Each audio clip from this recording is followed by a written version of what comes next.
မြန်မာ page ဝယ်ရမလားနိုင်ငံခြား page ဝယ်ရမလားဆိုပြီးတော့စဉ်းစားဆုံးဖြတ်ရခက်နေတဲ့မိတ်ဆွေတွေအတွက်ဒီနေ့ဗီဒီယိုလေးမှာကျွန်တော်အဖြေကိုတည်တည်ချာချာရှင်းပြပေးသွားမှာဖြစ်ပါတယ်ကျွန်တော်ကတော့ David Kim ဖြစ်ပါတယ်ဆိုတော့စားလိုက်ကြရအောင်နိုင်ငံခြား page နဲ့မြန်မာ page ရဲ့ကွာခြားမှုကိုကြည့်ပြီးတော့ကျွန်တော် page ဝယ်မယ်ဆိုလို့ရှိရင်အဓိကကြည့်ရမယ့်အချက်3ချက်ရှိတယ်နံပါတ်1အချက်မှာဆိုလို့ရှိရင်ကျွန်တော် page ကိုခွဲခြားဖို့လိုတယ်နိုင်ငံခြား page ဆိုလို့ရှိရင် follower တွေလည်းနိုင်ငံခြားသားတွေဖြစ်ပါတယ် audience တွေလည်းနိုင်ငံခြားသားတွေမြန်မာ page လို့ရှိရင် audience တွေလည်းမြန်မာတွေပြီးရင် follower တွေလည်းမြန်မာစစ်တွေဖြစ်ပါတယ်ဆိုတော့ပထမကွာခြားမှုက follower တွေဖြစ်ပါတယ်မြန်မာ follower နဲ့နိုင်ငံခြား follower ပြီးရင်ဒုတိယချက်အနေနဲ့ကကြတော့ဈေးနှုန်းကွာခြားမှုဆိုတာနိုင်ငံခြား page ကိုဝယ်မယ်ဆိုလို့ရှိရင်10သိန်းလောက်နဲ့ရနိုင်တယ်ဆိုလို့ရှိရင်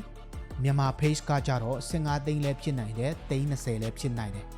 ဆိုတော့ဈေးနှုန်းကွာခြားမှုရှိတယ်ပြီးရင်တတိယအချက်နဲ့အရေးကြီးဆုံးအချက်က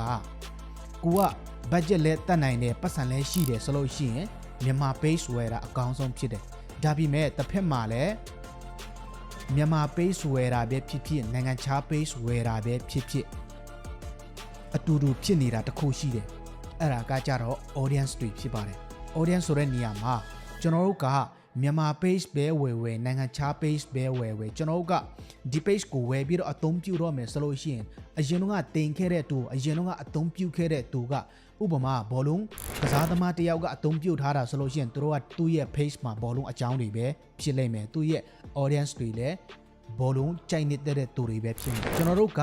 vlog သွားတာတွေပြီးရင်ဒါမှမဟုတ်အစားအသောက်တွေကိုကြိုက်နေတဲ့ပြီးတော့အစားအသောက်ပိုင်းဆိုင်ရာတွေကိုတင်မယ်ဆိုလို့ရှိရင်အဲ့ဒီနေရာမှာမြန်မာ page ပဲဖြစ်ဖြစ်နိုင်ငံခြား page ပဲဖြစ်ဖြစ် audience အပြောင်းလဲတွေဖြစ်လာတယ်ဆိုတော့အဲ့ဒီ audience အပြောင်းလဲတွေဖြစ်လာတဲ့အချိန်မှာကျွန်တော်က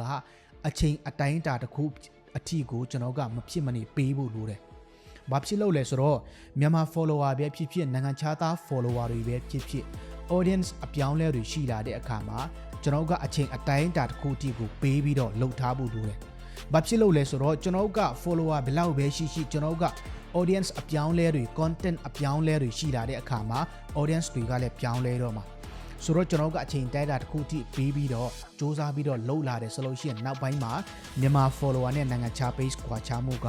မြန်မာ follower page မြန်မာ page ဆိုလို့ရှိရင် audience တွေပြန်ရှာဖို့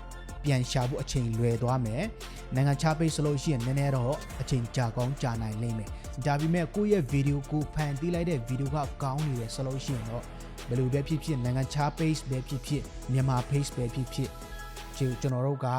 အချိန်တန်လာရင်ကျွန်တော်တို့က audience တွေကိုရလာမှာဖြစ်ပါတယ်ဆိုတော့ဒီနေ့ကျွန်တော်အဓိကနေကုန်းချုပ်အနေနဲ့ပြောချင်တာကကျွန်တော်ကငွေကြီးလဲတတ်နိုင်တယ်မြန်မာ follower တွေပဲကြိုက်တယ်ဆိုလို့ရှိရင်မြန်မာ page ဝယ်ပါတကယ်လို့ကျွန်တော်ကငွေကြီးမတတ်နိုင်ဘူးဆိုလို့ရှိရင်နိုင်ငံခြား page ဝယ်ပါအတူတူပဲဖြစ်ပါတယ်အတူတူပဲဆိုတာကပတ်စံဝင်တာချင်းကအတူတူပဲနိုင်ငံခြား page လဲပတ်စံဝင်လုံးရတယ်မြန်မာ page လဲပတ်စံဝင်လုံးရတာဖြစ်တဲ့အတွက်ကြောင့်ကျွန်တော်ကဒီအချက်လေးတွေကိုတိကျစဉ်းစားပြီးတော့မှကိုတက်နိုင်တဲ့ budget နဲ့ဝယ်ဖို့အကြံပြုလိုပါတယ်ဆိုတော့ဒီနေ့ဗီဒီယိုမှာတော့ကျွန်တော်မြန်မာ page နဲ့နိုင်ငံခြား page ကိုဘယ်လိုဝယ်ရမလဲဘယ် page ကိုဝယ်တဲ့လဲဆိုတော့မိတ်ဆွေတွေအတွက်အဖြေကိုပြောပြပေးခြင်းဖြစ်ပါတယ်အားလုံးကိုကျေးဇူးတင်ပါတယ်နောက်ဗီဒီယိုမှာပြန်လည်ဆုံတွေ့ကြပါမယ်ခင်ဗျာ bye bye